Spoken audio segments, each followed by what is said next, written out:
Hello, everyone. Thank you for joining our call on ONNX Training. Today we have people from IBM and several people from Microsoft, and I believe we have people from other companies too, right?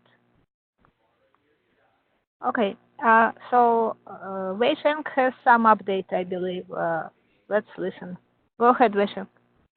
Well, actually, there will be not an update, just a question for all of you. So, according to my investigation, high order auto differentiation would be first, it will not be stable, I mean numerically, and it will be hard to implement. At least I don't find a good um, I don't find a good code, or I didn't come with a even simple implementation for that. So, do we want to restrict that there can be only one gradient operator inside the training graph in this first release in this first proposal? Okay, so the higher order auto differentiation is needed if we have more than one gradient operator. Right. So we can compute that numerically, but um, it's quite expensive, and I don't see many support from the auto differential community. So just to clarify, this is needed in the cases of this adversarial network? It is needed for GAN, but Mhm. uh, it at least I don't have a good pseudocode which can resolve the troubles introduced by high recursive gradient call. So for now, those GANs, they can be implemented just in regular training, right? How are they implemented? So In the TensorFlow or something? that GANs, what do what? Like in TensorFlow or in PyTorch, you can train those networks, right? Right, but they kind of drive their so you can write down your gradient computation explicitly using computation graph representation, right? Without using autograph. Like, for example, can I type here? Yes, I can.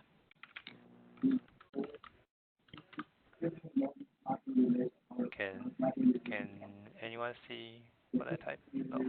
Can you please mute yourself if you are not talking? Thank you.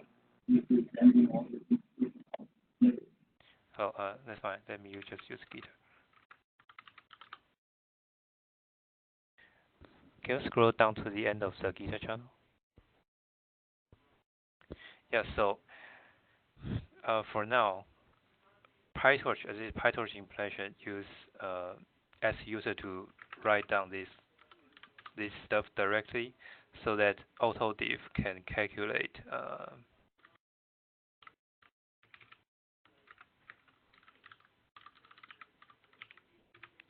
instead of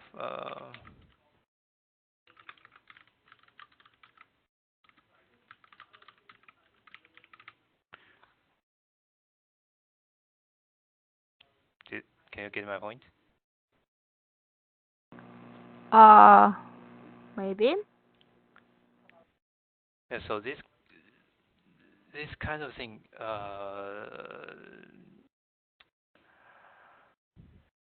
trickily bypass the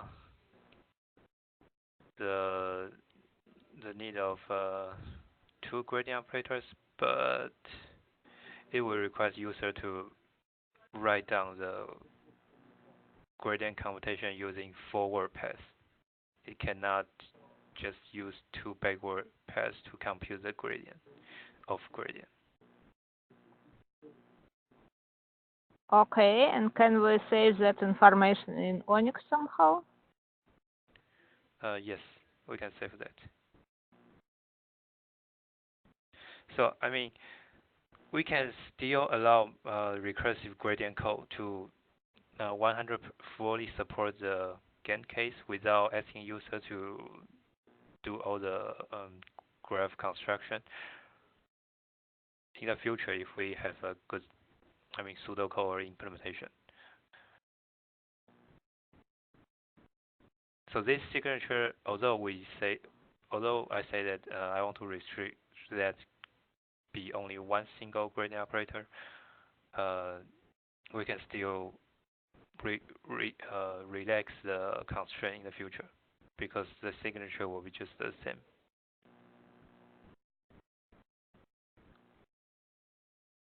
Okay, I'm sorry, but why cannot we just have it in ONNX now? What is the problem with somehow taking this code from PyTorch or TensorFlow and saving it in ONNX?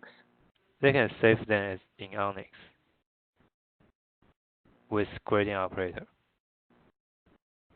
Okay. So what's your question? My question is, so why are you saying that it's so difficult and we cannot,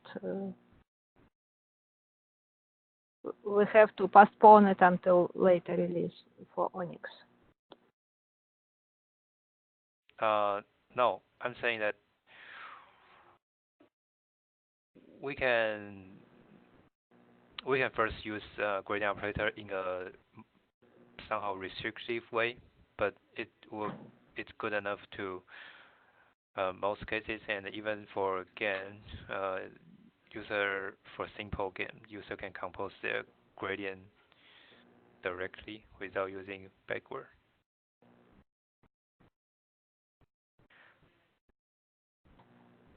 I'm not sure how many of you have ever heard or studied high order stuff. So for it basically requires you to decompose your graph into primitives. Like, for example, you need to decompose your convolution into addition, multiplication, and so on of scalars, so that you can recursively apply that auto differentiation function. You define auto differentiation function for a set of operators, and the outcome of the auto differentiation should be also the set of the operators, so that you can recursively apply auto differentiation. But for some ONNX operators like ROI align and so on, it will be hard to it's doable because we can write C++ code to implement it, and C++ code can be compiled to LLVM. So it's definitely doable, and it already exists. But it will take some time if we want to compute high order derivative of, for example, RY align, because we need to decompose it first. Okay. So can we go back to your proposal and see what's the impact of this restriction? Sure. Do you want to share the screen? Yeah.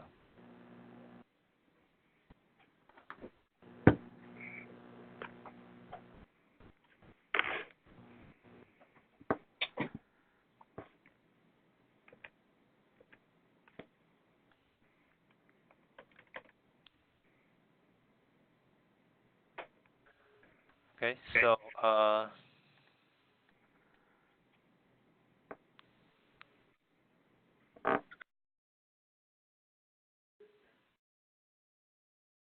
the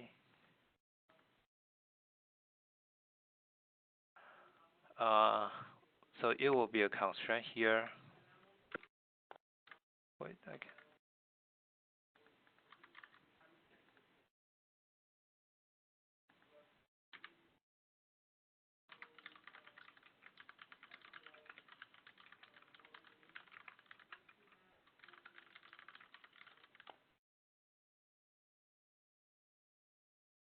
And this constraint will be removed in the future.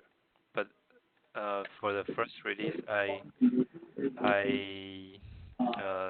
also introduced two main difficulties to all other hardware vendors or runtime vendors. So sorry, does this mean there should be only one node with a gradient operator? Yeah, it's kind of conflict to our original goal because we want to automatically compute the gradient of gradient for optimizing gain model. But I mean, its implementation is not that easy. So I want to have two stages. For first have it, and then remove the constraint.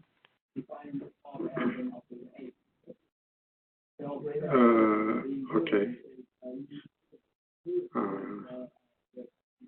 I see. In some sense, though, I mean, you are talking about ROI align.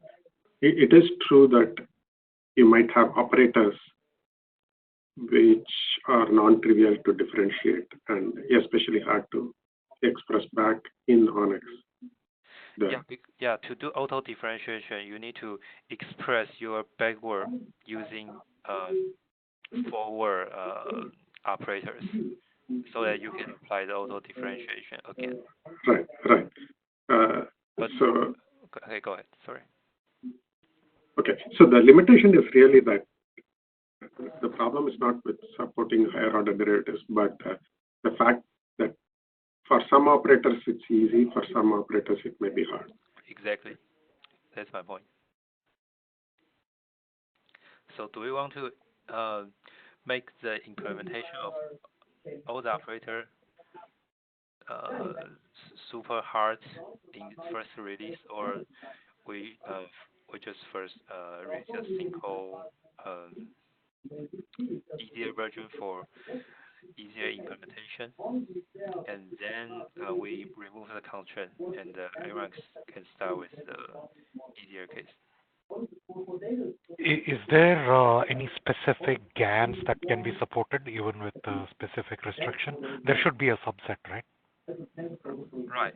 So to support GAN now, because there is only one gradient operator, this user need to write their own computation curve to compute G underscore X head direction.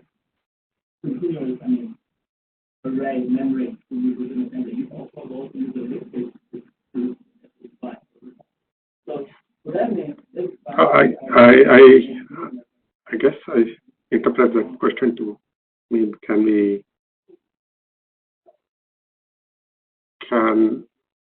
is it possible to allow the use of second order derivatives in some cases, even if it is not possible to support all operators? Yeah, sure. I guess for multi-layer perceptron, it will be easy to decompose them because its forward path is also it's quite similar to its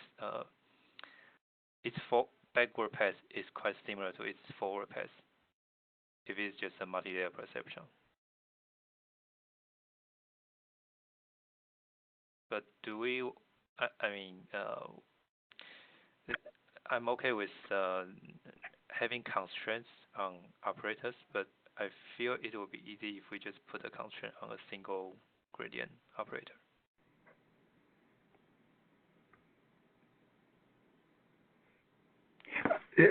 Do you have a GAN use case?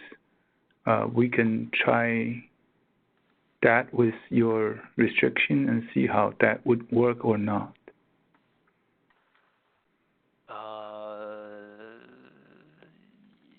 Right, because the discussion here, I believe, is sort of triggered from having to support gain, right?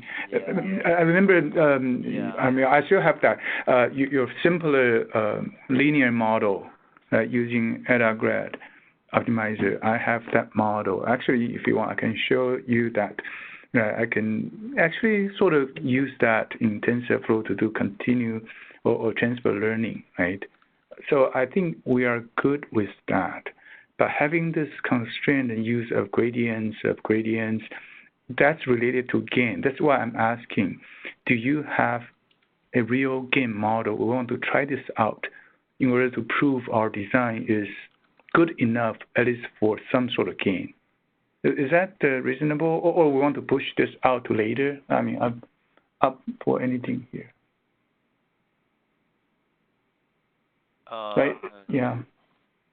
So what's your goal here of getting this? Yeah. You're navigating to your gain model.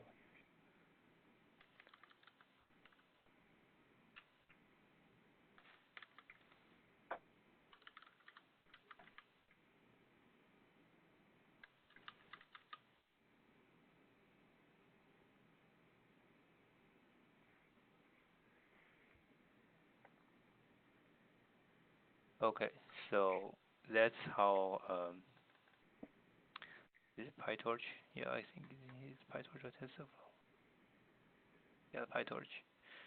Okay, so PyTorch do have two gradient operator. This is his gradient operator, and you can see it's loss penalty. It's what the where's my slide? Gradient. First compute this guy. Okay, here you got your gradient, and you compute its penalty. Penalty is here. So if we don't allow two gradient operators inside a graph, we will not able to do this type of gain, which is right. Which Okay. is quite popular.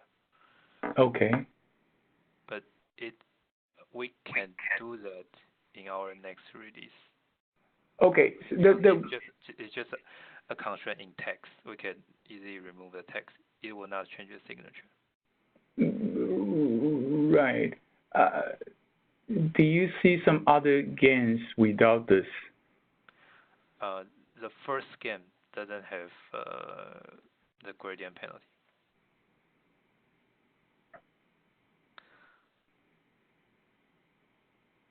So does that mean if we have this restriction, we cannot support gains for now? We'll support gains next release. We can only partially support like 30% of the games. But for the games with gradient penalty, we cannot do that directly.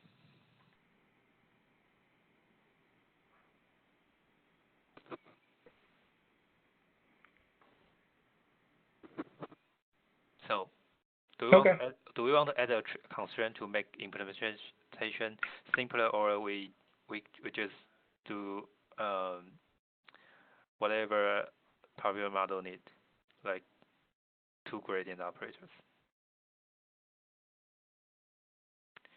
It's about implementation. It's about a balance of implementation cost and the expressiveness introduced in one release. So, do you guys want to have a full support of GAN in the beginning, or you want to have some support of GAN in the beginning and then add more later?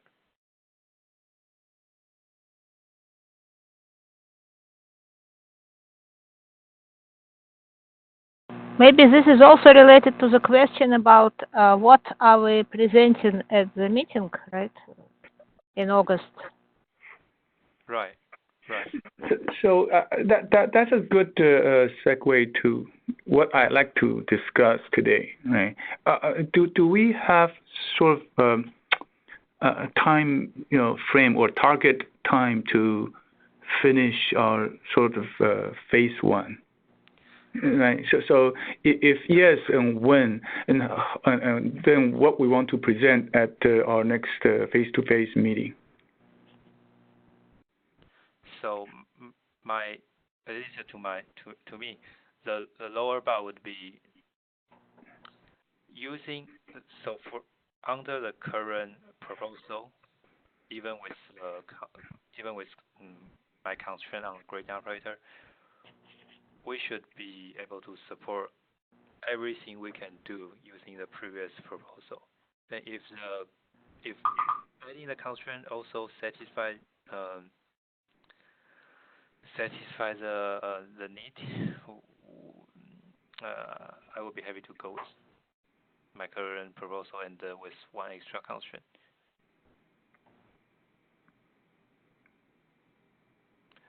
The current proposal, even with the constraint, it can do everything the first proposal can do, and more flexible, and also allows gain. Some of the gain. The first proposal doesn't allow any gain.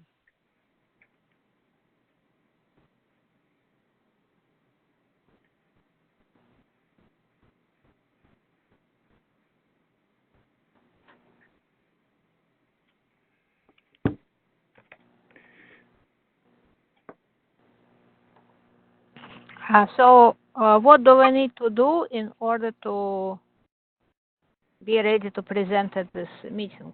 Do we need to write some code?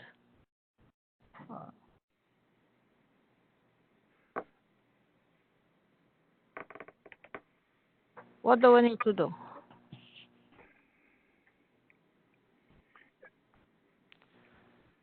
I already talked about this, right? I think the practical use cases,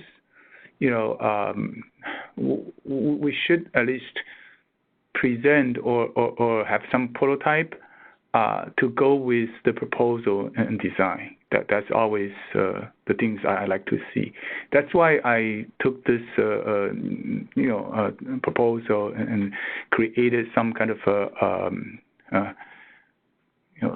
tooling to make it run in TensorFlow. But we don't have the other direction yet. That means from TensorFlow how we can generate this sort of gradients and other things we need, right? For that, I have reached out to the TensorFlow to ONNX community, which is led by Gunther. He said his team will take a look. So to me, to call this a complete like version 1, I prefer to have the validation from that team. That's my suggestion here. Right. So that would be okay. So for validation, but in terms of ONNX standard itself, we have some pull requests already, right, from Weisheng. Yes. That should be sufficient, or do we need anything else for that?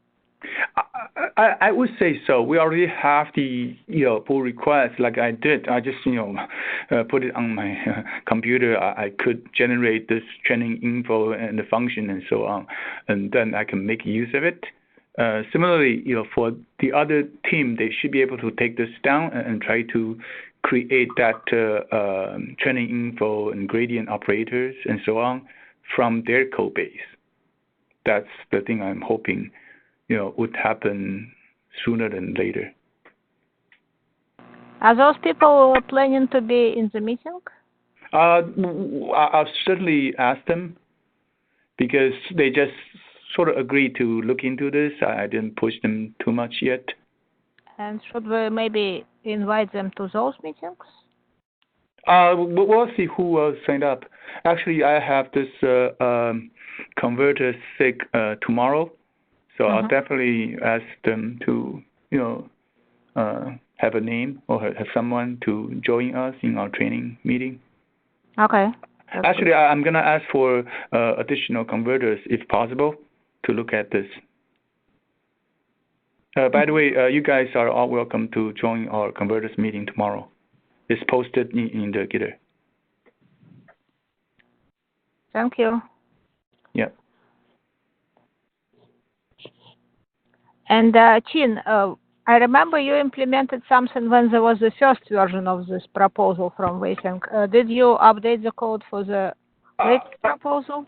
Yeah, I did. Look, maybe I can just quickly go over that. Okay, it's similar to what I had before, but anyway, I can give you an update, quick update. Okay. Okay, thank you. Screen, which one is screen 2? 1. Okay, share this. Do you see my screen yet? Oh, not yet. Okay, share. Okay.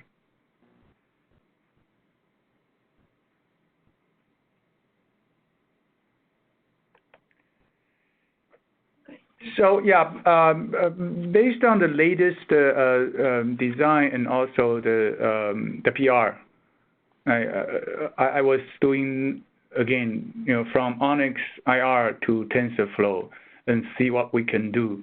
Remember, I presented this version 1 before.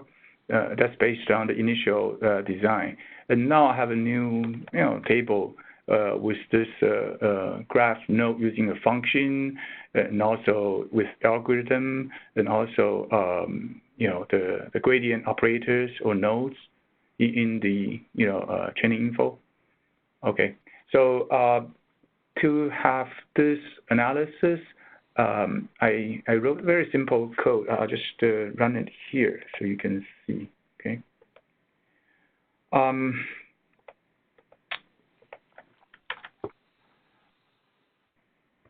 So let me show the first one is to take the initial model and save that as a ONNX format, including that training info. So this is a very simple linear model. Okay, I run that in PyTorch first, right, with Etagrad.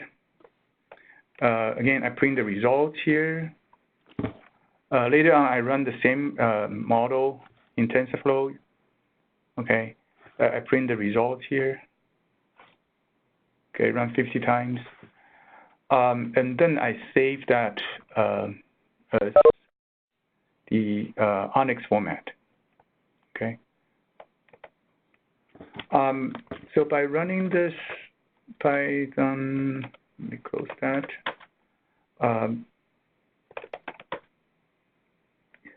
You see this simple model running in both platforms or frameworks. They produce similar results. Basically, after 50 iterations, training returns this. Okay, so that's in PyTorch and TensorFlow, and then of course we generated the TXT and ONNX. So here I just look at the TXT. We have this node.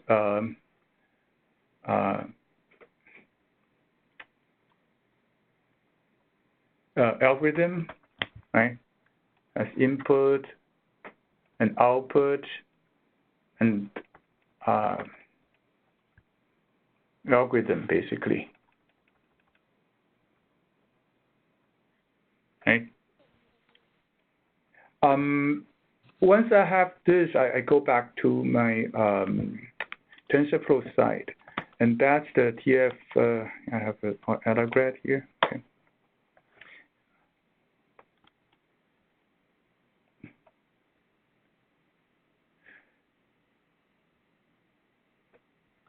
So I had to in here load different models because it was the introduction of the function node to capture the graph. My current converter broke, right, because I don't have a handler for that. So I can read the information in, but I cannot produce. So to explain that, I have a view here. So that's the current, maybe I can maximize view, right? I have the inference function. It doesn't have any real operators, right? Versus the old way I have here. Right? You can see I have the real transpose and multiplication operators here. Okay. In order to have the training going, I need this graph. Of course, with this graph, I need to handle this function and go down to the next level, right? That's why for now, I just have two models. But you can imagine, right? The inference model is on the right-hand side, exactly as what we have inside of this function, okay? That's sort of my test code here goes. Because with the inference graph, I can build that computation path, right, in TensorFlow. And then I can configure the placeholders, like label, right? For this, I get it from the model. The model is actually the ONNX model with training info. You can see here. Okay, so I can load this model in and then collect the information I need, like label, and R is the learning rate. Right? I use that as placeholder. Okay, so later on, I just use the AdaGrad optimizer in TensorFlow and use that learning rate, from the model. Okay. Later on, I printed out before the additional training, make sure it's the same as before, and then another one after.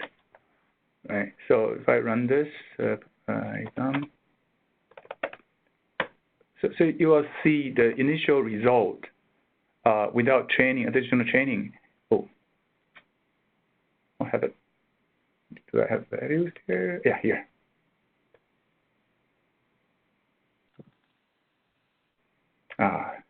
TensorFlow has a lot of warnings to me. Let me see.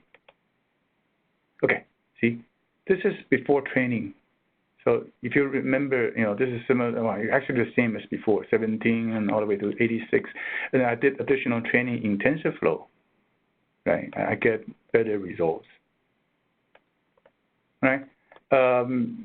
I actually saved the model in a place. I can, again, use TensorBoard to look at the graph, right?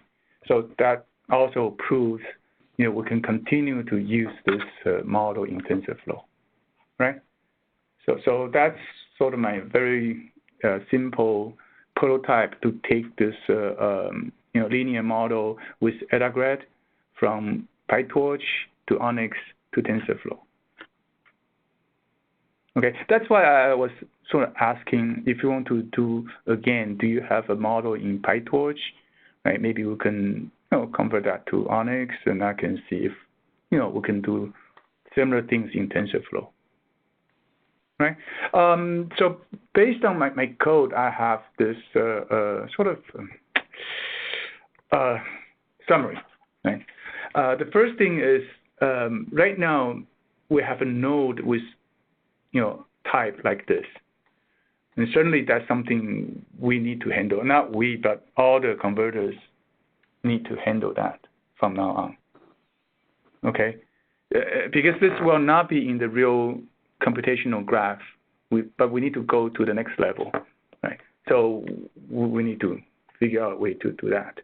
And then in the training initializer, of course, learning rate we need to extract. We can do that. We have input, output, we can make use of.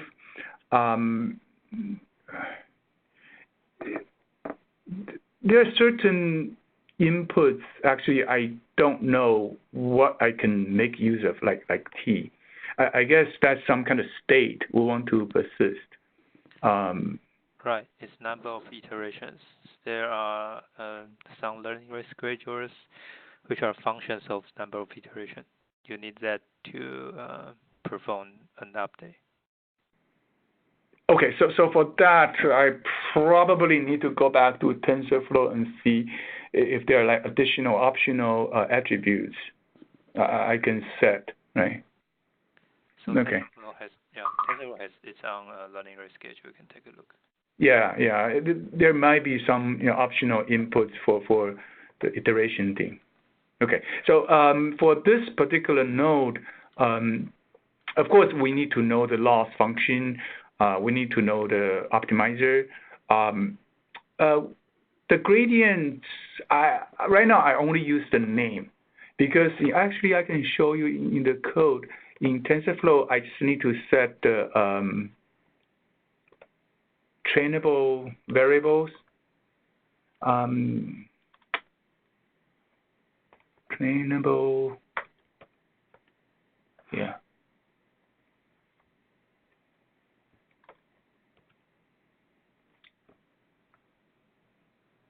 So I commented here, so during the converter processing or producing this ONNX, we need to make sure we mark certain variables as trainable versus not.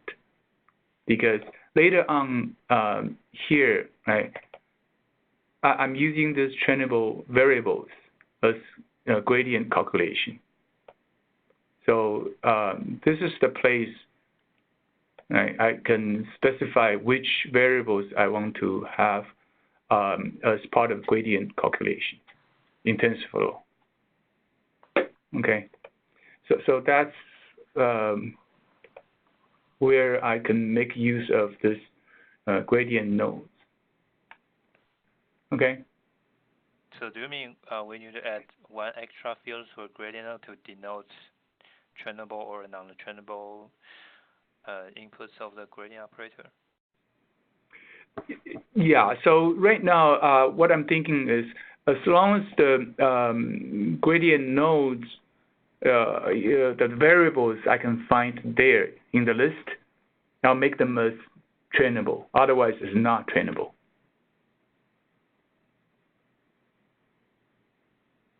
Okay. I see. That makes sense to me. Yeah, I can add that attribute. But right now, I assume all the gradient nodes are trainable. I assume, right? Right. So there are two ways to define trainable or untrainable. One way is to just like you said, we mark trainable parameter as trainable using an attribute inside gradient operator or an annotation of the tensor info protocol or whatever. And the other way is to define the backward for each operator. So for example, the gather operator, the backward pass to the indexes would be 0. So there will be no gradient passed to that and index tensor. So there are two different strategies. Once you start talking about backward pass, that's something I'm not sure I have control of in TensorFlow. Right. Currently, I'm just using the TensorFlow APIs for optimizers, for instance. Right. I pass in the list of variables for training purpose, but I do not have any control over the backward pass or backward, operators, how they implement. Okay, I see. So for the hold on for a second. For the trainable or non-trainable operators, you can, for example, if tensor X is not trainable, you can put an empty string to its output, so its gradient will not be generated.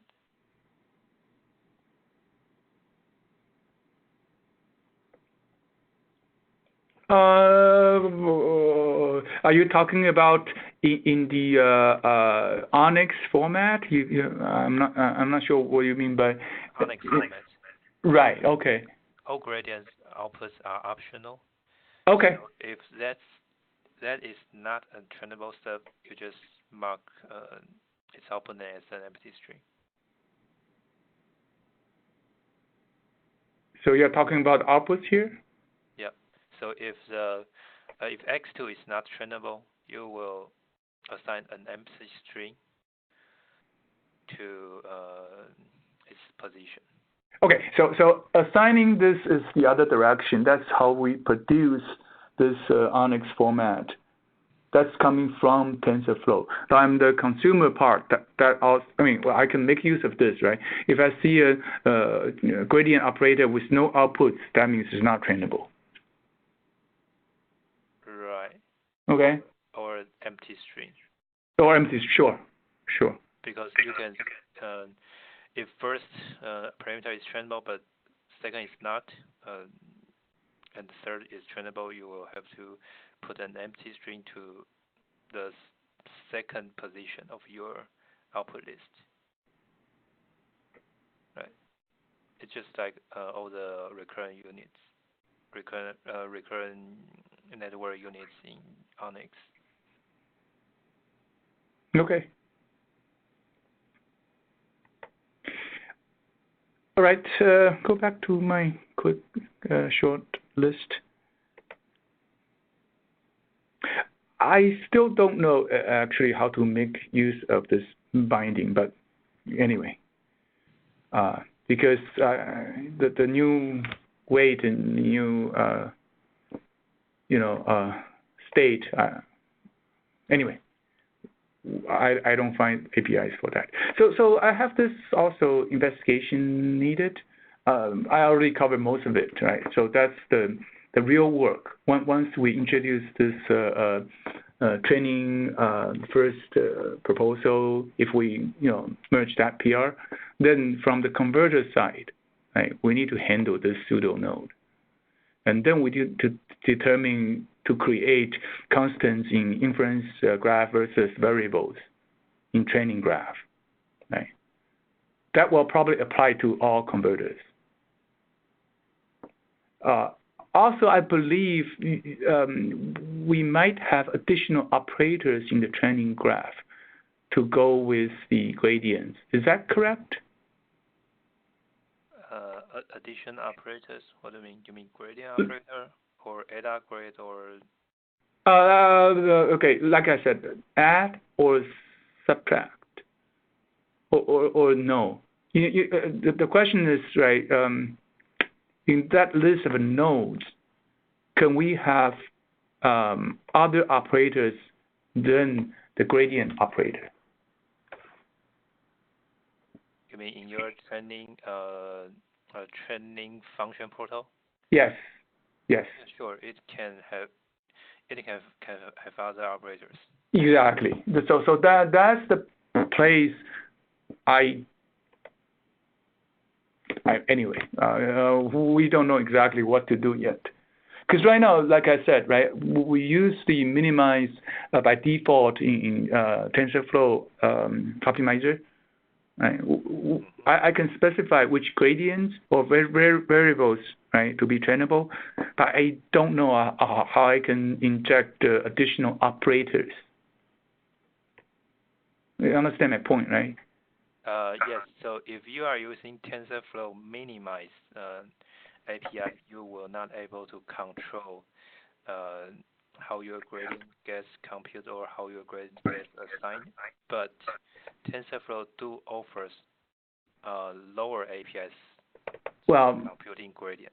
Yeah. Well, this is the lower. Okay, there might be even lower, but here is like compute gradients and apply gradients.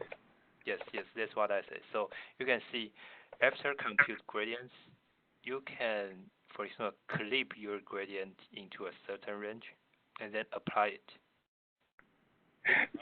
Some operators between gradient computation. Right. I understand. Yeah. So that means I need to inject additional operators to work on the gradients before I apply. right? Yep. Okay. Yeah, I know. That's just additional handling, right, for training purpose. Yep. Right. Okay. That's fine. I just said that there are some work items I will present to our converters SIG as well, because those are all the work introduced if we want to support training. Yep. Okay. Where to apply update binding? Anyway, that's the same question I had earlier. Not sure. Maybe in certain frameworks you can apply in certain ways. Right. Okay.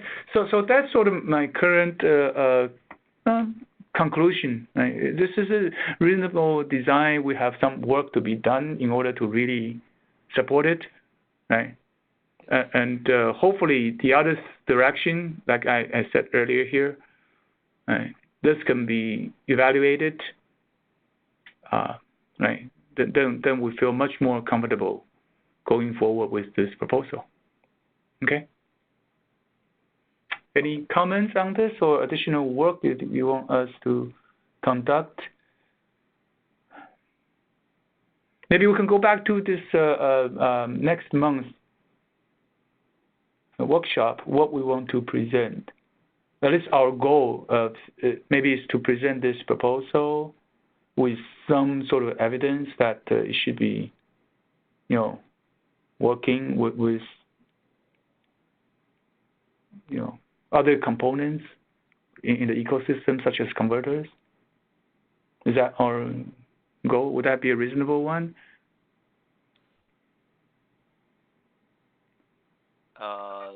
That sounds good. But how much information you want to share, and so. And also, okay,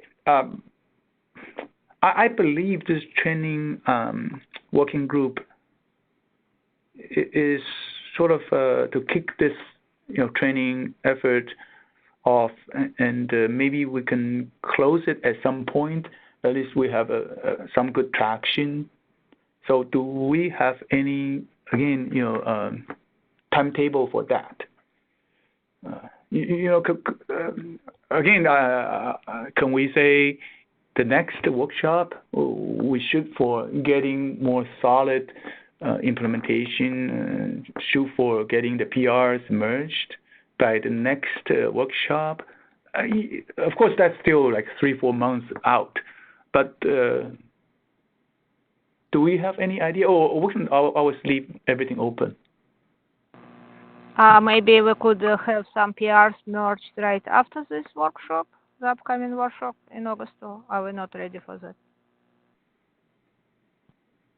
So my question is that, is everyone okay with the current proposal? I mean, from the spec side.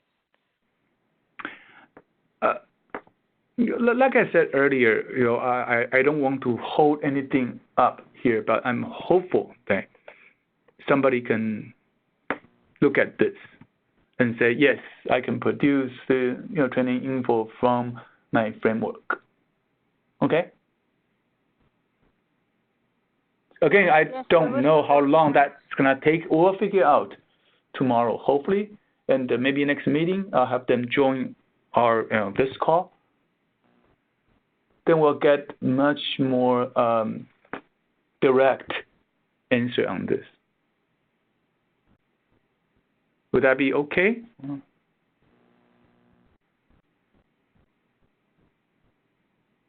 Sounds good. Yeah, sounds Okay, good. should we maybe meet next week?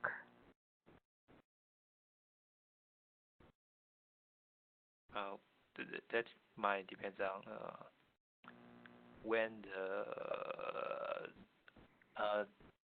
TensorFlow to ONNX or ONNX to TensorFlow can join our meeting. Right. So maybe I'll try to figure the timing out tomorrow, hopefully. So we can do next week if they are going to be ready. Otherwise, we can give them a bit more time, like 2 weeks. So can you wait until tomorrow or the day after to make this announcement, Savannah? Yes, of course. In 2 weeks I will be on vacation, but that's okay. That's okay. My role here is not very big. You can do it without me if necessary. Okay, so yeah, we will discuss in tomorrow's converters meeting. So I guess everybody who is interested can join that meeting, right? Yeah. The information is in Gitter and converters, right? Yeah, yeah. You can find the agenda and everything. In fact, I can show you right here. So it's tomorrow 5 p.m. our time. Oh wait, 5 p.m. Yeah. 5 p.m. Pacific. Yes, yes, Pacific. Oh, it's 7 p.m. Central. Okay. Yeah, we try to accommodate Asia this time. I see. So it's a late meeting for U.S. folks. Okay. Too early for Asia, actually. I would assume there will be people coming from or calling in from Asia. That's Okay. one of the suggestions from the lead. I see. So you don't have anybody from Europe, right? Last time, no. Because for Europe, this is definitely not a good time.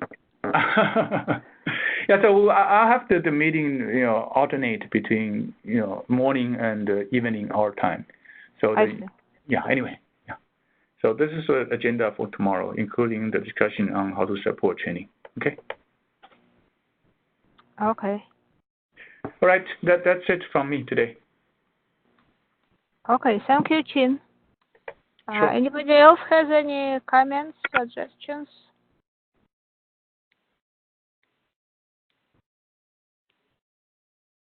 Anybody?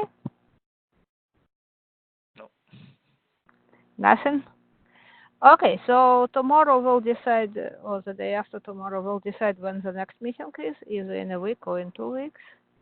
But we'll keep the same time, right? Sure. Okay. Thank you all so much. Have a nice day. Thank you. Thank you. Thank you.